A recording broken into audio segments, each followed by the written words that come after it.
everybody. You are enjoying so many sequels today. I'm Josh. I'm Andrew. I'm Garrett. And I'm David. This week we are Good going transition. to review a movie that is being re-released in theaters for its 10th anniversary. We are talking about Scott Pilgrim versus the World. This movie originally came out in 2010, directed by Edgar Wright, starring all of your favorite people, Michael Cera, Brie Larson, Aubrey Plaza, Mary Elizabeth Winstead, Chris Evans, Jason Schwartzman, Brandon Routh. That you get the picture. Anna Kendrick. Anna Kendrick. I said you get the picture. Okay. So this movie was supposed to be released last year because last year is the actual 10th anniversary, but obviously those plans got delayed till now, and thankfully it still happened. I'm excited for to see how the theatrical re-release does because it has been remastered for the first time. Edgar Wright said that this is the best looking version of the movie you've ever seen. The audio was remixed with Dolby Atmos, and the film was remastered in 4K for Dolby Vision. So this is a movie that is going to be only available in Dolby Vision screens, I believe, which AMC has a lot of those. So it'll be exciting. This movie has a lot of great visual effects and fun colors and stuff that should look really cool in that remastered 4K. Yep. And sounds, music, everything. It's gonna be great. We watched the Netflix version so that we could have this review ready for you. And oh my gosh, we have a fourth co-host now. Fifth. I can't count. Neither can he. I watch There movies. are 4 of us. He Hang on, probably how many can fingers count. is that? Oh, that's 0. 0 fingers. So yeah, this is a movie that a lot of people love. We all love it, I think, and it was a blast to revisit it. So who wants to kind of go off first with some of their first impressions on Scott Pilgrim versus the World? I'll go Oh, last God. because he might cry. So I'll Okay, just listen. Andrew, you go first because you raised your hand, and David will go last. I think that this movie is like, I love Edgar Wright. I will come out and say it because Edgar Wright No one questions. really has not made a bad film. Edgar Wright is so just out of the blue. He's not your normal director. And the thing is that no matter what he does, he always tells a story.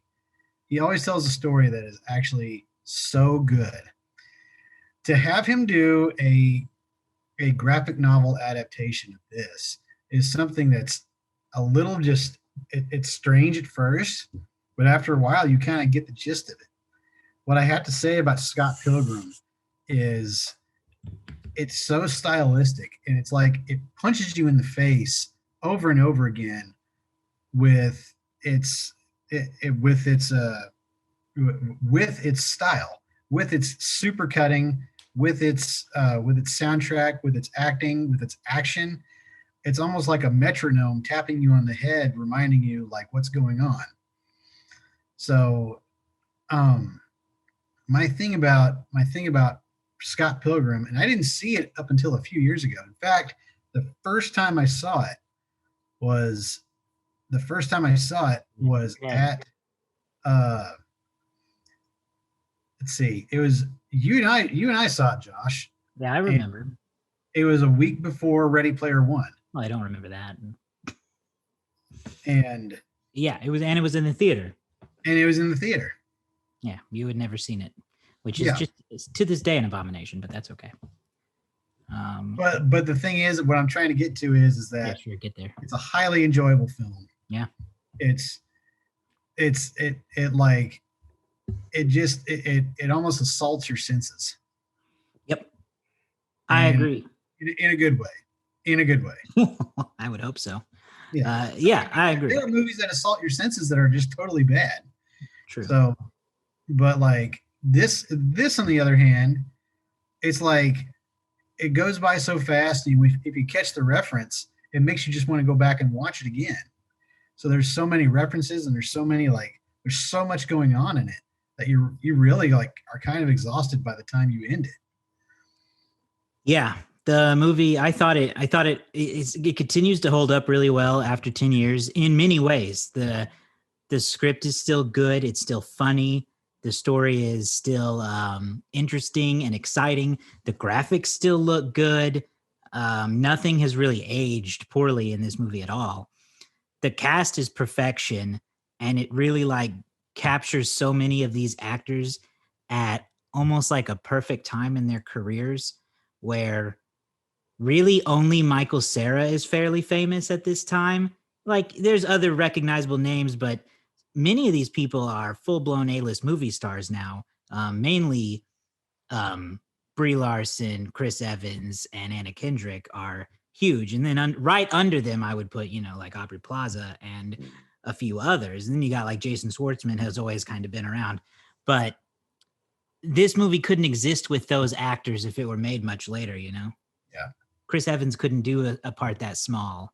Yeah. Same for Brie Larson. So it was really cool. And I was commenting watching it this time. There's like no one who exists today in film who is like a Michael Cera in his 20s, He's a one of a kind of guy. And he's so fun to watch.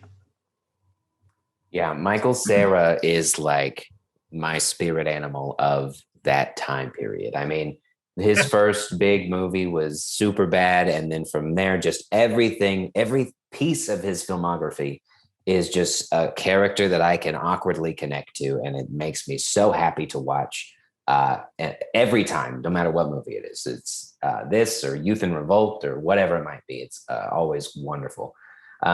This really is, I mean, for me, I don't throw it around in a lot, but I would call this a masterpiece of movie making. I mean, it's perfectly cast, like you said. It really is so fast. I mean, everything is just perfectly paced, cut It's perfectly never dull. to no. Yeah. And you really have to pick up, and you have to be able to be okay. And I think this might be where some people may not enjoy it, is you have to be ready to just throw anything at the wall and ready for just craziness. I mean, the scenes wherever he goes into a bathroom and then comes out immediately and he's just this, or all of a sudden the hat appears out of nowhere. Just these quick little out of nowheres that are just so funny, but also very weird if you're not used to that kind of a thing. David likes to say that I have a good burger and a crank. This is like A+ good burger. Like this is what the good version of my mind thinks. Yeah. This might be where the two come together. I mean, I was even saying that even though, this is a humorous movie and a comic book movie, but the fight scenes are very well choreographed and they are very well done for this video game in movie comic book form. It's all of it from A to B to Z to everything in between is wonderful. Yeah.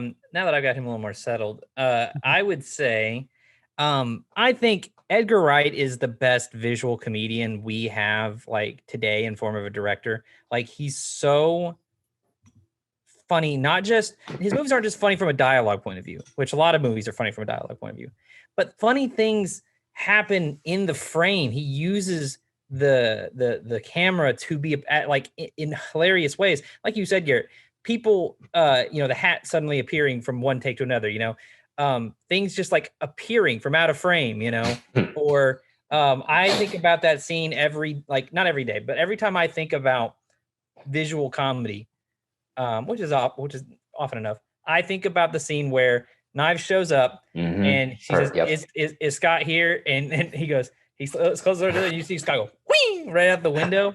So hilarious. It's all in camera. With the exception of, I think the background's not actually, the back wall's not actually there. That's green screened in, but his use of practical and visual effects, blending them so well, it's so perfect. There's a shot in the movie too, spoiler alert for this old movie, but where he breaks up with Knives, right?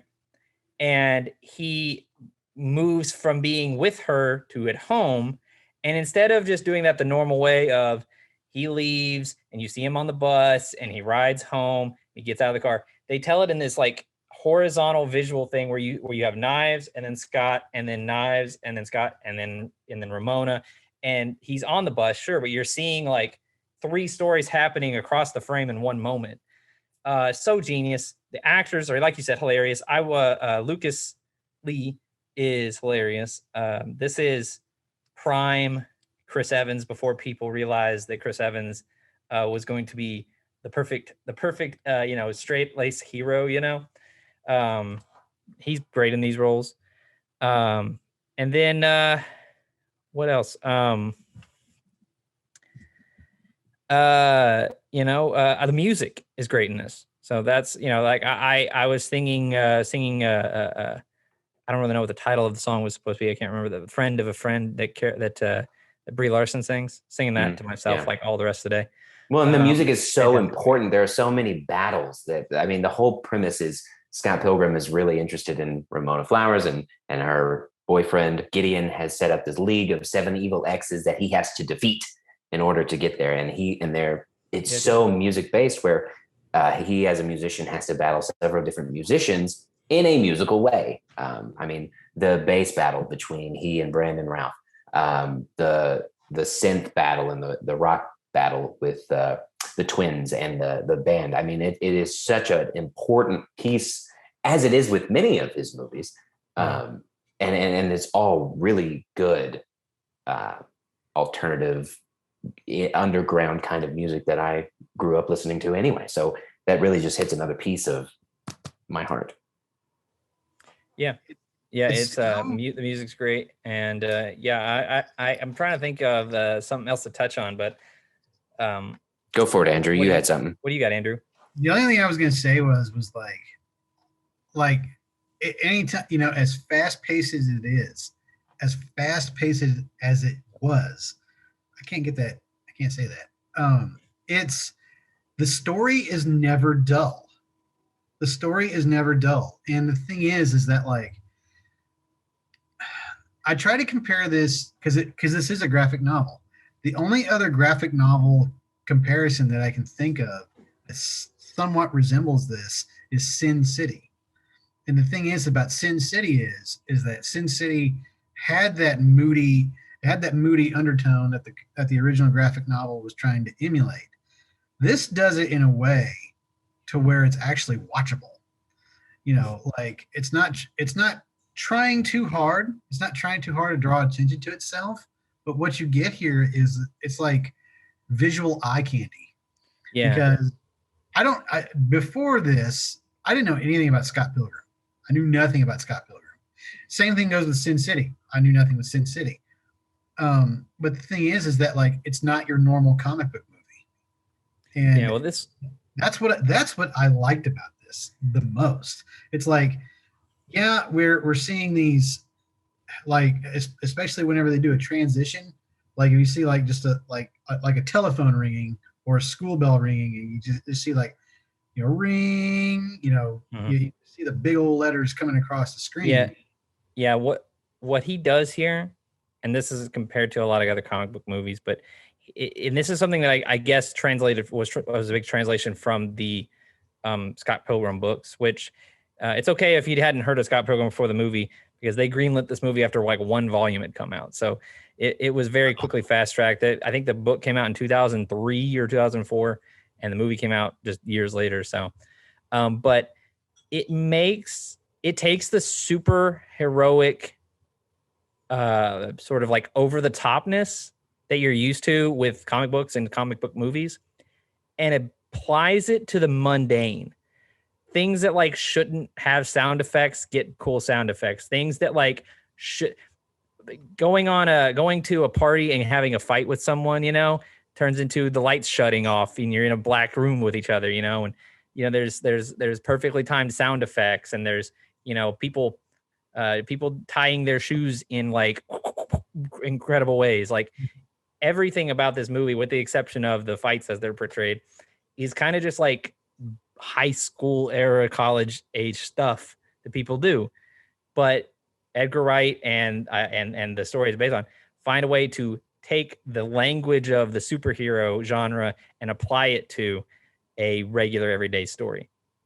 And I think that's what is so also a different level of connectability is it's such a realistically a mundane life that's put in this silly supernatural situation that is weirdly relatable to all of us and can be connected. And like, this is what my life would be like were it to just be superhero-esque. Like I'm not a big crazy thing, but the sound effect would be the phone ringing that you would see the bam coming in, just stuff like that it's like, oh, that's funny because it's just a regular everyday situation. Yeah. So what do you have anything on that, Josh? The kind of the visual style or anything like that of the movie? No, nothing to add. I just enjoy it a lot.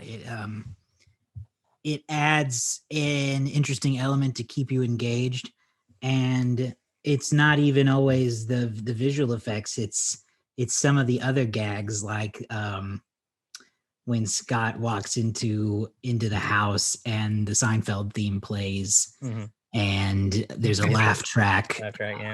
For about a minute or two. It's just fun little things like that. The best parts for me. Yeah, it was great. It sucked me out for a minute because I was like, oh, I forgot there was a whole Seinfeld bass line in here and a laugh track. But yeah, all that stuff just makes the movie more fun and adds another level to it.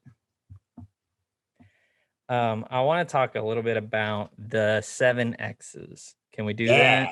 Yeah, let's talk about the 7 X's.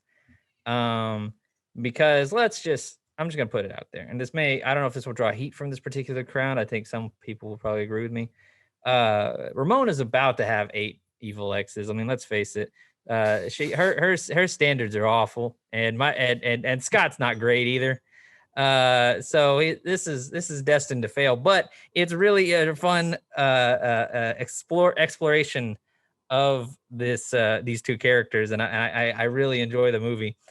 But I love the second Matthew Patel shows up, because it just like the movie's dynamic shifts into a completely other world where you got this singing fashion karate guy come in, and he's got his moves, and I'm like, oh man, they really picked the lowest level guy they could to send first. Yeah, well, he's kind of the one of the lamest X's, isn't he? He's just like 11th grade. But yeah, barely even considered an X. Yeah, what constitutes an X in this universe is very strange. It's very limited. Very limited. Well, it does show you. I mean, you are right. She has pretty terrible standards as far as these X's go. They're all pretty terrible people. She's learning as she grows, as we all do. Does she though? Because they seem to get progressively more evil. Well, that's true. But it's like Scott learned a few things at the end. I mean, he learned himself. He learned self-respect. You know, he went through a journey. He may not have been great, but again, you don't know. He grew. He made friends with Nega Scott at the end there. He did, which tells you all you need to know. Yeah, he befriended evil version of himself. That's fair. That's one of the funniest parts of the movie, is because you're coming out of such a heavy, big time. You had a fight scene, and then you rewound it and had another fight scene. And earlier they set up a whole Negaverse, and then he's like, I got this. And then bam, just 2 or 3 seconds later, oh, we're going to brunch later. It's so perfectly fine. I have a sneaking suspicion that Nega Scott is in fact the good Scott. He's the nice guy. He's the Scott that doesn't cheat on his 17-year-old girlfriend. Yeah. Which is a whole nother problem, but right. No, Scott's not great. Nobody in this movie really is great. Nah, young Neil, but that's okay. Oh, young Neil. I like young Neil. He manages all right. Who do we think is like the best of the X's? Not in terms of like who's a good person, but which is like your favorite X? Brandon Routh is so. I mean, that whole premise is just again absurd and silly and just so wonderful. And then you get the surprise appearance of Thomas Jane and the other guy who's been in a bunch of Adam Sandler movies. I don't remember his name, as the vegan police. It's so silly. And then they have that funky bass line, and I'm here for funky bass lines. Yeah, that made me laugh so much as a kid. Milk and eggs, bitch. Like, that was the funniest thing I'd heard in years as a 19-year-old or 20 or whatever it was when the movie came out. I'll, Eggs, bitch. I have to agree with that. Like, I think personally, the toughest one for me was Chris Evans, Yeah. the Chris Evans character. But Still like love it so much. the silliest one, yeah, is the Brandon Routh one, and that was like a comic relief for that point. But I love how Chris Evans, whenever he came out of his trailer, came out to the Universal Studios theme. Yes. And yes. And every move that he did matched with its tempo. And I think that's great. Oh yeah. That's an element of Wright you'll see in other films of his, is him matching like beats to the musical beats, and so it's great we see it. I love Lucas Lee the most.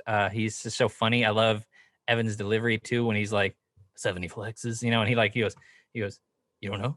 That's all right, man. Come here. And he's like, bro, go help me. Boom, and he psychs him out. Oh, so my favorite subtle detail is the fact that all his stunt doubles come to beat up Scott. And for a moment you hear them talk, and it's just all Chris Evans actually talking. It's all them going. It's all Chris Evans going, yeah, take that. They all have Chris Evans' voice. It's hilarious. And then the epic grind was great too. Right. Yeah. Chris Evans is my favorite X as well, and it's mostly because I think the fact that he skateboards himself to death is one of the funniest things in the movie.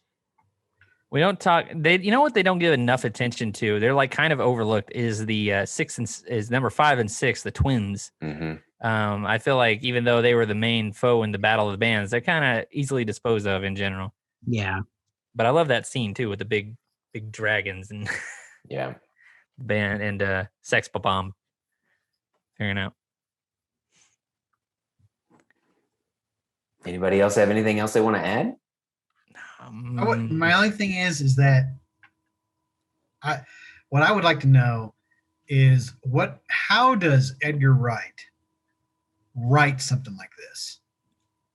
Because, well, fortunately for him, he had a blueprint in the form of a graphic novel.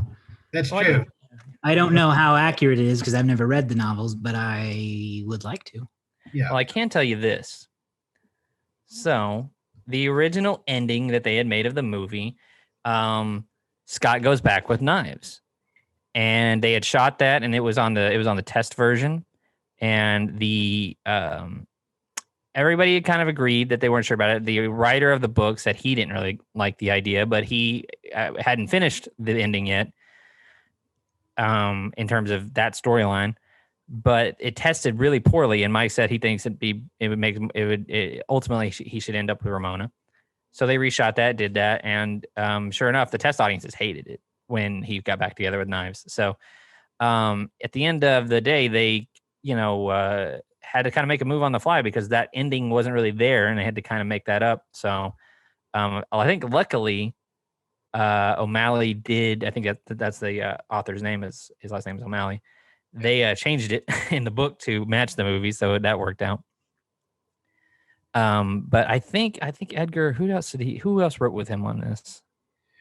I'm not sure. Let me look it up real quick. You do that. Well, what would you guys have thought of that if he stayed with knives at the end of the movie? Well, that's terrible. Yeah, it's really bad. Yeah. Well, they made a big deal. The whole thing is that he treated her poorly, but also that it was a little weird. Right. For the age difference. Mm-hmm. Yeah, it wouldn't have been a smart way to and nobody would have learned anything. I think that going through that, she learned to forgive and accept, and he learned that he done screwed up, and they both learned major lessons. Right. It kind of cancels out the whole movie to just go back to where he started. Mm-hmm. It'd be like, well, why did we go through this whole thing with Ramona and the exes if he was just going to end up back at the beginning? That's dumb. Exactly. So the other writer on the movie was Michael Bacall, who also wrote is the writer for the 21 Jump Street movies and Project XX. I'm not sure what that is, but so good writing team. They come up with it. They have a good starting point, and then they seem to just be very funny people. So yeah. Well. Yeah, I don't have much else I can say about this one in terms of review. I really enjoy the movie. Yeah, I think it's good. Well, that's fine. I think we covered a lot of ground here. It is a very good movie. It is it holds up. It's funny. It's exciting. It's a time capsule. It is a time capsule in a lot of ways, but it's also just, at least so far, kind of timeless, because I think one way it helps, what helps it stay timeless is that a lot of the video game effects are old game effects. Right. Kind of standards. They're 80s and 90s game effects with 8-bit type animation at times, and those like 8-bit music and the floating coins and all that is like yeah. a synonymous video game. Yeah. The point counter. Yeah. So the 8-bit Universal intro is great as well. Right. Those are things that remain timeless, and so that helps it. It would look weird if it was like, let's see, 2010. If it was like all Xbox 360 graphics, that would look weird. Yeah. Well, in my head, this movie sits alongside a movie that came out around the same time, which is Zombieland. I just think that both took genres that were very well worn by the time of their creation and managed to breathe kind of a new sense of life into it. Yeah. Ironically, you probably could have switched the main lead actors in the movie and had the same films either way. But I really and those they stand side by side in my head, and I can't really separate them. I think part of it too is the use of text on screen in both those movies. I think both those movies did that really well. David, do you have box office numbers? I do. I have so many box office numbers. This will be fun because this movie did not make money. This movie is if you ever want to actually have a discussion of what a cult classic is, it's this, because this movie nobody saw like opening weekend. So Scott Pilgrim vs. the World opened August 13th of 2010. So I was 20. Actually, that's a few days after my birthday. It's just after your birthday. So you just turned about 25. No. Did it come out? Came out 2010. August 13th.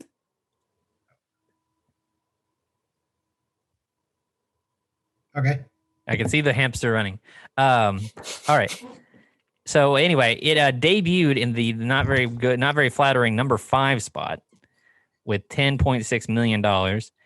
You might be thinking, what was the incredible film in the number 1 spot that prevented it? It was The Expendables. Opened up number 1 that week with $34.8 million. Sylvester Stallone. Who were the other big ones in that one? Terry Crews. Statham. Sylvester Stallone. I don't know if Statham was in that one. I can't remember. It was. I mean, Arnold was there. Bruce was probably there. Bruce makes an appearance. They became bigger in the sequels, I believe. Kevin Nash, I'm sure, was there. Jet Li was in it. Yeah. I just know that like every single action movie star that you can think of up until that point was in The Expendables. Dolph Lundgren. Yep. These people want to work, in the words of Jerry Seinfeld. Yeah. We don't have to pay them much. They want to work. And number 2 spot. So here's kind of what I think. Here's what did it: a combination of difficulty marketing and the competition that it was up against, because you're hitting the two of the bigger demos with these top 2 movies. The number 1 spot, you had The Expendables with 34.8. And number 2, you had Eat, Pray, Love with 23.1. So your dads and moms are going to those. And then in the number 3 spot, your teens are going to go see The Other Guys, which is still in theaters. It's in its second weekend, bringing in 17.4. At number 4, in its 5th week, bringing in $11 million, it's Christopher Nolan's Inception. Mm-hmm. So that was a juggernaut. So Scott Pilgrim, kind of an expensive underground movie at $80 million, just makes $10 million. Not to undersell too, it barely beat out movies like Despicable Me in the number 6 spot, which was in its 6th week and bringing in almost $7 million. Step Up 3D brought in 6.9. Dinner for Schmucks brought in 6.2. So like, it was a heavy weekend, and a lot of people were at the theater this week. At the end of its run, Scott Pilgrim versus the World will go on to make $31 million in the United States. It would bring in another $16 million overseas. An interesting detail I'll give you is that, I said it didn't open well. Didn't have a great second weekend either. Dropped to the number 10 spot. This movie was seen by very little people when it first came out. For the year of 2010, Scott Pilgrim finished in the number 96 spot, just behind She's Out of My League and just above Charlie St. Cloud. Sorry, I got really excited about She's Out of My League. That's another one of my favorite movies. Figures. Yeah. It's very funny. Very funny. Very funny movie. Which one underappreciated? This is gonna sound horrible. Which blonde girl is that one? That is Alice Eve. Never heard. She's Alice Eve. Alice She's Eve. in the second Star Trek, I believe. That's true. Second Star Trek Beyond. I do remember that. In Sex and the City 2 as well. She's in a lot of sequels. So she's great for our show. Anyhow, number 1 in 2010, as you may or may not remember, Avatar. Number 2, Toy Story 3. And number 3, Alice in Wonderland. Number 4, Iron Man 2. And number 5, Twilight Saga, Eclipse. Oh my gosh, so 2 of the 3 of those are good. Those are your... what a bad top 5. I don't know. Iron Man, Toy Story 3 ain't too bad. Not Toy Story 3, but like... those are calendar numbers. If you change it to in-year releases, Toy Story 3 jumps up to the number 1 spot. Well, let me see here. So internationally, it was probably even worse for Scott Pilgrim versus the World, but I won't go into all those details. So I think you can look into it. There's been a lot of conversation about why the movie failed. A lot of it is sort of blamed on not the best marketing. A representative for Universal said that they had really high hopes for it, but they had a hard time figuring out how to sell it, because is it a comic book movie? Is it a video game movie? Is it for teens? Is it for adults? Is it, how are you exactly going to do it? The movie had a great life, though. It's gone on to have a big following. I'd still talked about to this day. People on TikTok reacting to Scott Pilgrim versus the World all the time. So yeah, that's its run. That's your box office stats this week. I don't remember who won the Letterboxd game this week, but I think it was Josh. I think you're right. Now we can go canonically, or we can go by who won the last game we physically played. I'll do it. If we go by the last show that aired, then I believe Andrew's up. Who knows? It is while I'm pulling it up, it is crazy to me that this movie went so under the radar when it came out. I think it honestly is just ahead of its time a little bit. Agree. I feel like it would be, I mean, obviously with the cast you have now, if they were cast in this now, it would be a blockbuster almost. I think. Oh yeah. I mean, this movie would cost way more than $80 million. Yeah, I think it would do a lot better now. I mean, it's Edgar Wright is also more established as a director now than he was then. Honestly, I feel like all of the actors that are in this movie would easily, in a heartbeat, return and do something for it. I think that, this is just my assumption, but I feel like this is a very, again, we said this is one before they got super famous. And I feel like that these actors that they've all cast have that kind of humbleness to them, that they would appreciate this movie and everything that went into it. They're probably all still friends in some way, shape, or form. So if they were like, you want to do some kind of Scott Pilgrim thing, they'd all be like, yeah. I will say that, like, the fact that this movie was not a success at the box office at the time has actually made me appreciate it just a little bit more. Because, I mean, sure. But, like, the thing is that, like, most box office hits that we see, I mean, like, most movies there are movies out there that make a lot of money at the box office. You just don't care about. It's just like, oh, that was good. What's next? With Scott Pilgrim, it's like you can actually watch it over and over again. It's fun to watch. It kind of fits, when you're talking about cult classic movies, it kind of fits up there with, like, I would say John Carpenter.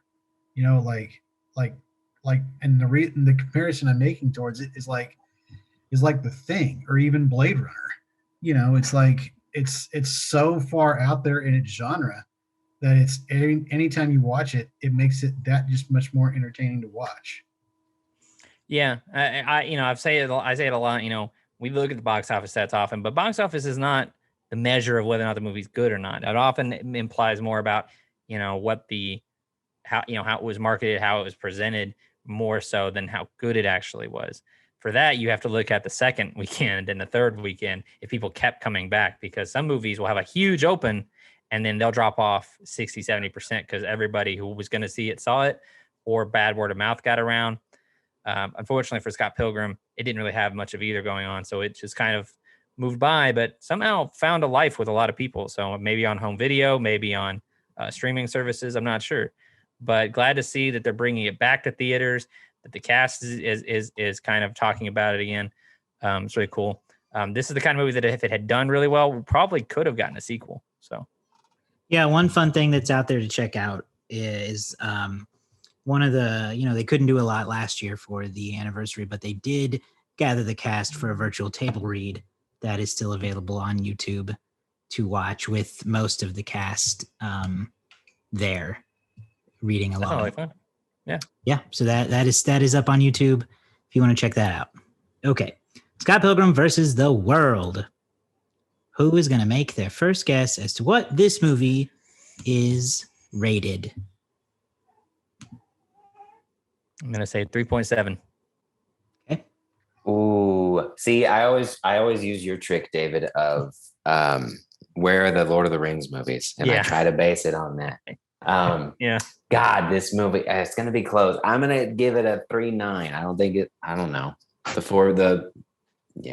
It should, whatever. Okay.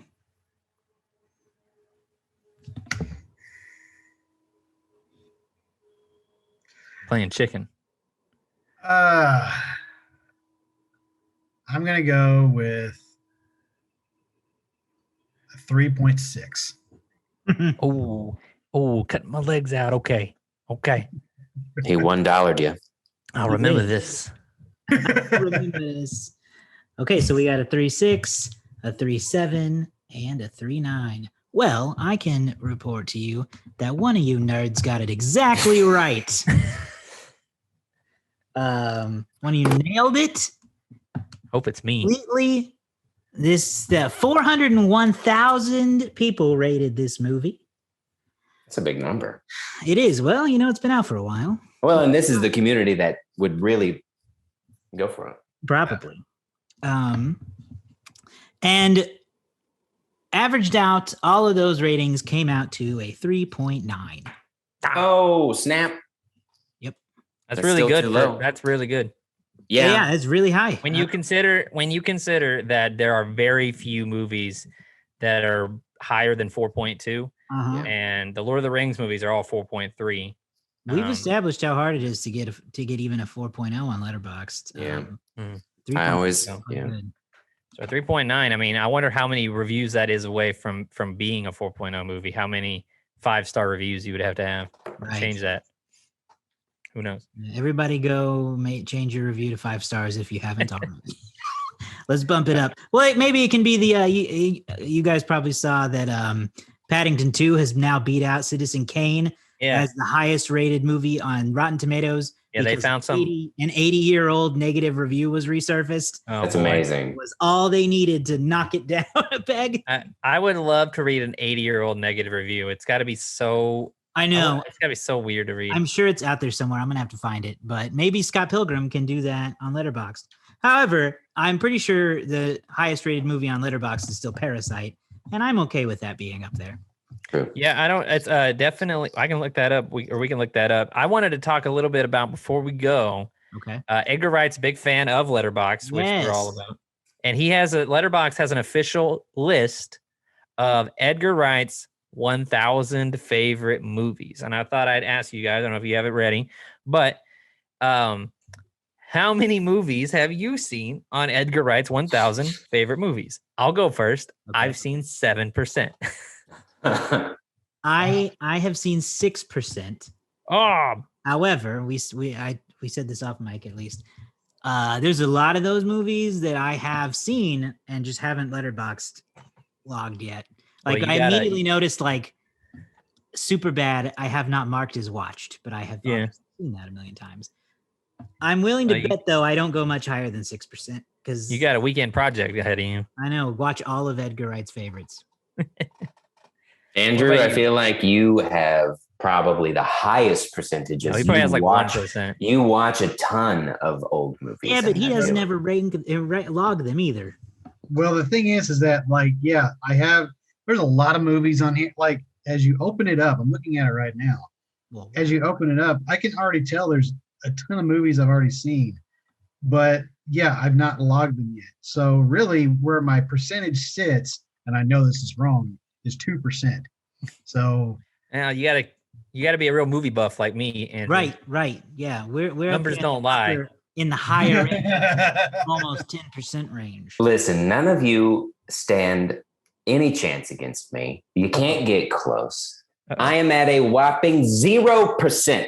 What, Garrett? You've rated surely some of these movies. No, I don't rate older movies. My letterbox is typically newer movies, and so I don't go through and mark that I've watched old movies most of the time, just because I don't think about it.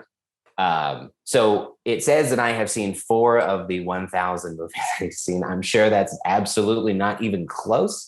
Oh yeah. Whopping 0% for me. Yeah, Because Everybody- I've got the newest movie on his list is 2016's Pop Star Never Say Never, the Beautiful. Lonely Island film. And then here's Hell or High Water, which you've spoken about a lot. So I don't know if that's one of your 4, but No, it's 2 Star Wars, a Blues Brother, and a 7. there you go. But yeah, it's an interesting challenge. There's a lot of cool lists on Letterboxd that are like the box office top 100, the every Oscar, every Best Picture winner, the top 100 animated films on the site. A lot of cool like a list you can go through, the top highest 100 or something on Rotten Tomatoes. Like they have those lists out there, and it's a kind of a cool way to gamify movie watching. So I think Edgar Wright is, as we said at the beginning, one of the best out there.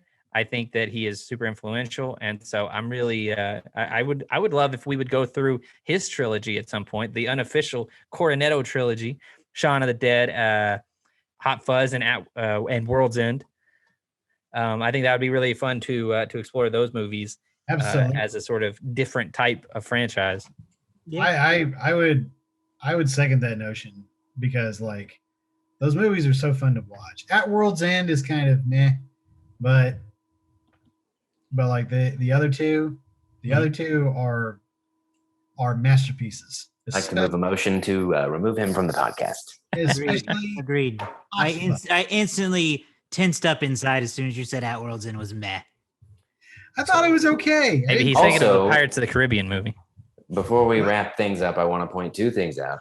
When we had our Wheel of Death, Andrew suggested that as his one that he wanted to watch. That's Mhm. true. Just to remind you that you just said that movie is, you suggested to watch it. Yeah. Well, you Secondly, remember though, we tend to forget that if Andrew says a movie was meh, it's 5 stars to him. That's true, which leads me to my next thing is, what do we give it ourselves? For me, right. a 5-star masterpiece, no questions asked, move on. I'm gonna jump on that train. This is a 5-star movie. I have no complaints about it, even Hang on. after a decade. We'll watch it. And there's always. nothing I would change. It is incredibly rewatchable. I think, and hang on, I may have already rated this. Hang on. I know I did, and it was too low. I need to raise it. I don't want What I was to thinking. contradict myself if I've already done it. Andrew, what do you think? I would go 5 stars. I feel like this is a movie that I can watch over and over again. So, and yeah, 5 stars is good. 5 stars is where I would put it. I think this constitutes a 5-star rating. So what I put in the past is 4 stars, Okay. but trying to figure out if this rewatch of it, that was just kind of going off memory. If this rewatch of it has improved its overall ranking for me, and I'm gonna say